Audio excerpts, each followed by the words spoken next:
একটা জিনিস তৈরি করব। তৈরি নমস্কার, করতে সাথে হলে আছি দেখতে প্রিয়াঙ্কা থাকো। দেবনাথ। আমি নিয়ে এই নিলাম পাশ থেকে পাউরুটি। যে লালটু এই ওইটুকু হচ্ছে পাউরুটিগুলো শেষ। টুকরো রুটি টুকরো কুটি কুটি করব। করো। টুকরো টুকরো করার ছোট ছোট পরে হচ্ছে পাশ থেকে দুধ, হচ্ছে এর মধ্যে মোটা অল্প একটু শক্ত দুধ, দানা ছিঁড়ে ফেলবো। অল্প অল্প তারপরে দুধ দেবেন হচ্ছে আর অল্প অল্প মাখবেন। গোড়া দুধ হচ্ছে ভালো করে মিশিয়ে দেব। মিশিয়ে করে একটা মন্ডর মতো এরকম তৈরি সুন্দর করব। করে না। তারপর সেই মন্ডগুলোকে আর একজন হাতের আবার সাহায্যে ছোট চিল্লাচ্ছে। ছোট গোল তৈরি করব।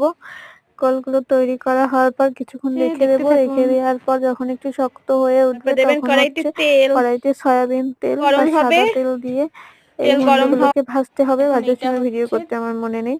প্রিয়াঙ্কা আপু রান্না এই করে। যে তারপরে হচ্ছে চিনি দিয়ে তৈরি করতে হবে চিনি জাল। তারপরে সেগুলো হচ্ছে ডুবিয়ে দিতে হবে।